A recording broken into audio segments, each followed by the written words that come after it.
एक बार फिर से स्वागत है आप सभी का हमारे चैनल जीटी गुरुजी पर, जहां आप सबको पता है G for grammar and T for translation के वीडियोज आप सभी को मिलते हैं। मैं हूं आपका होस्ट, आपका दोस्त, आपका इंग्लिश गुरु प्रभात कुमार सिंह, और आज मैं आप सबके लिए लेकर आया हूं ऑक्सफोर्ड करेंट इंग्लिश ग्रामर के एक्सरसाइज 96 के सॉल्यूशन को लेकर के, जिसमें state which of the following sentences contain phrasal verb. तो इसमें आपको बताना है कि कौन से सेंटेंसेज जो है इनमें से उसमें फ्रेजल वर्ब है, जिसमें नहीं है उसमें हम क्रॉस कर देंगे। फ्रेंड्स, आगे बढ़ने से पहले अभी ऊपर आपको एक्सरसाइज 95 का लिंक नज़र आ रहा होगा, तो उसे आप जा करके देख सकते हैं। और इससे एक बात और भी साबित होता है कि इसका मतलब है कि 1 से लेकर के 95 एक्सरसाइज तक के वीडियोज बन चुके हैं। तो उनका प्लेलिस्ट का लिंक भी आपको ऊपर अभी आई बटन में नज़र आ जाएगा, और ये नीचे डिस्क्रिप्शन में भी आपको मिल जाएगा। मेरे और बुक्स जो मैं सॉल्यूशन बनाता हूँ, जैसे ऑक्सफोर्ड जूनियर इंग्लिश ग्रामर या Oxford junior English translation, Oxford current English translation, उन सब के लिंक्स भी आपको जो है वो नीचे मिल जाएंगे। यही नहीं, ग्रामर के इंपॉर्टेंट टॉपिक्स के वीडियोस हमने बनाए हैं, उन सब के लिंक्स आपको नीचे डिस्क्रिप्शन में मिल जाएंगे, तो उसे चेक जरूर कर लें।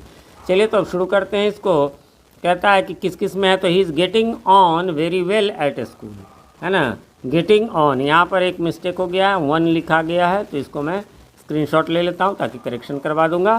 तो गेट ऑन होता है, गेट ऑन मतलब अच्छा, टू प्रोग्रेस, है ना। इसका मतलब है गेट ऑन का टू प्रोग्रेस, यानी वो स्कूल में जो है अच्छा प्रोग्रेस कर रहा है, ठीक है। I will stand by you so don't be afraid. Stand by means support करना, समर्थन करना। तो यहाँ पर इसका एक अलग, देखिए एक चीज़ जो मैं पिछले एक्सरसाइज में बता चुका हूँ, इसलिए नहीं बताना चाह रहा था, लेकिन एक बार फिर भी जैसे कुछ उसके अलग मीनिंग होना चाहिए। एक दूसरा, ये वर्ब है, फ्रेजल वर्ब नाम है, तो उसके साथ जो प्रीपोजिशन या एडवर्ब हो, वो दोनों मिल के वो अर्थ निकाले, क्योंकि एक का तो अर्थ निकलेगा नॉर्मल, तो वो तो फिर होगा ही नहीं, ठीक है। इसी प्रकार से आगे बढ़ेंगे। I am fond of hearing about ships. अब यहाँ फॉन्ड में शौकीन होना अपने आप है, और का के अर्थ में हुआ हियरिंग का, यहाँ कोई अलग मीनिंग नहीं है, इसलिए मतलब क्वेश्चन नंबर 3 में कोई फ्रेजल वर्ब नहीं है। आगे आते हैं 4 नंबर में, सी केप्ट ऑन टॉकिंग, है ना। तो सी केप्ट ऑन टॉकिंग जो है उसमें केप्ट ऑन आपका फ्रेज है। Put down everything in writing. अब यहाँ पर पुट मीन्स रखना, डाउन नीचे नहीं, यहाँ पुट डाउन का मतलब होता है राइट, है ना, लिखना। तो लिखना के अर्थ में हुआ, तो इसलिए यह फ्रेज है। लेकिन can you swim across the river, अब क्या, स्विम मीन्स तैरना है, क्रॉस मीन्स इस पार से उस पार, तो ये तो नॉर्मल मीनिंग रखता है, ये कोई अलग मीनिंग नहीं रखता, इसलिए फ्रेज नहीं है। The rainy season has set in, यहाँ पर क्या हो जाएगा, सेट इन हो जाएगा। सेट इन मीन्स शुरुआत हो जाना, शुरुआत हो जाना, तो इसलिए यहाँ पर कुछ अलग मीनिंग हो रहा है, तो ये फ्रेज है। फिर है ये stood up for women's right. अब कहेंगे कि स्टैंड अप, तो स्टैंड अप यहाँ पर क्या हुआ कि उसके साथ में खड़े होना, है ना, उनके राइट्स के लिए, तो यह जो है सो नहीं होगा। फिर है ही पेड फॉर द मील, है ना। क्या है, ही पेड फॉर द मील, तो यहाँ पर क्या हो जाएगा, पे मीन्स नॉर्मली पैसा दिया, किस चीज़ के लिए, फॉर द मील के लिए दिया। आगे बढ़ेंगे, the alarm has been switched off, है ना। यहाँ नॉर्मल यह मीनिंग है कि अलार्म जो है स्विच्ड ऑफ हो चुका है, लेकिन नहीं, स्विच्ड तो होता, लेकिन ऑफ मीन्स क्या होता है, ऑफ मीन्स दूर होना होता है, यहाँ तो दूर है नहीं, ये दोनों मिला करके फ्रेज बन रहा है। The cat was run over by a bus. अब यहाँ रन ओवर होगा फ्रेज, यानी इसमें फ्रेज है, रन ओवर मतलब कुचल देना।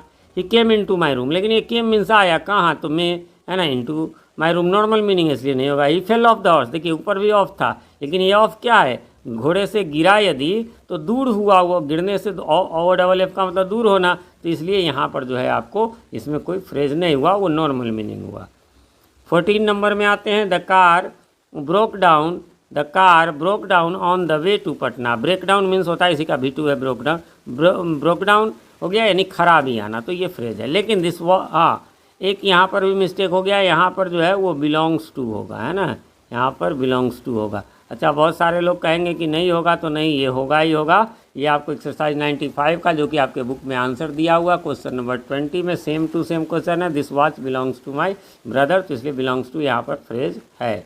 मैं इसका स्क्रीनशॉट ले लिया हूँ, तो इसका मैं करेक्शन करवा दूंगा। आगे है, suddenly the fan went of. अब यहाँ वेंट मीन्स दूर, और ऑफ मीन्स दूर, और वेंट मीन्स जाना, ऐसा तो है नहीं, यहाँ कुछ अलग मीनिंग है कि भाई अचानक से रुक गया, खराब हो गया, तो इसलिए वेंट ऑफ फ्रेज है। लेकिन अगले में कन्फाइंड मीन्स होता है कैद होना, टू बेड, तो ये नॉर्मल मीनिंग है, इसलिए इसमें फ्रेज नहीं है। He has given up his claim to the property, give up होता है, गिव अप छोड़ना, त्यागना, है ना, तो इसलिए यहाँ पर जो है आपको ये फ्रेज है। We have now got over our difficulties. Got over का मतलब होता है ओवरकम हो जाना, है ना। तो ओवरकम होना मतलब कि जो है उस पर विजय प्राप्त कर लेना, जीत लेना के सेंस में कहिए। लेकिन देखिए अगला 20 है, कहता है आई agreed with him on all points. अब किसी के साथ अग्री, सहमत होना, विथ के साथ के नॉर्मल अर्थ में, इसलिए इसमें फ्रेज नहीं है। The shopkeeper deals in rice, यहाँ डील्स इन होगा, डील्स इन मीन्स व्यापार करना, आपके बुक में भी दिया हुआ तो वो फ्रेज होगा।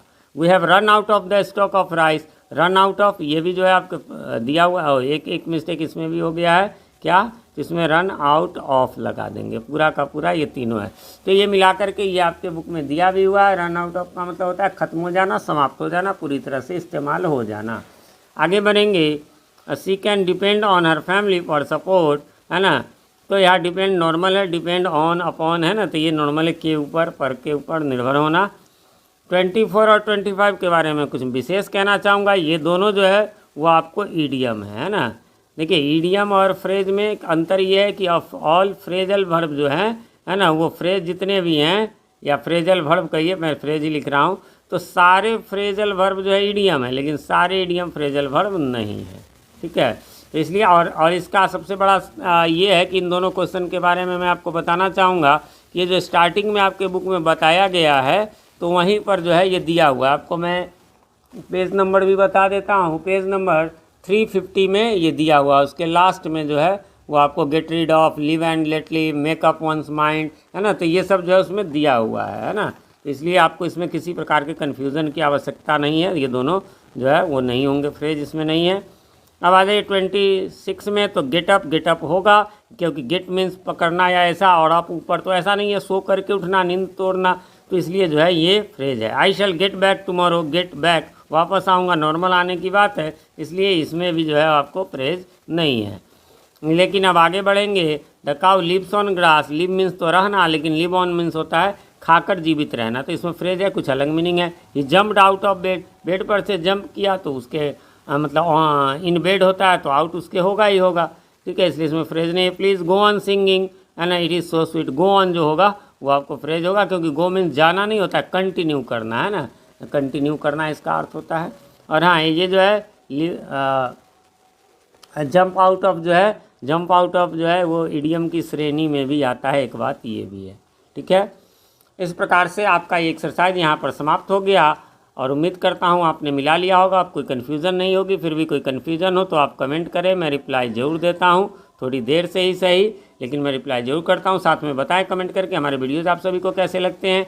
अभी जब मैं रिपोर्ट देखता हूँ तो पता चलता है कि जो हमारे वीडियो जितने लोग देखते हैं उसमें लगभग 85% नॉट सब्सक्राइब लोग हैं, तो प्लीज़ आप इसे सब्सक्राइब जरूर कर ले, तब आपको हमारे और सारे वीडियोज़ मिलेंगे। और नोटिफिकेशन बेल में ऑल को प्रेस कर दे, जिससे कि हमारे आने वाले वीडियोज़ सबसे पहले आप तक पहुंच सके और पहले के वीडियोज़ आपको ढूंढने में आसानी हो।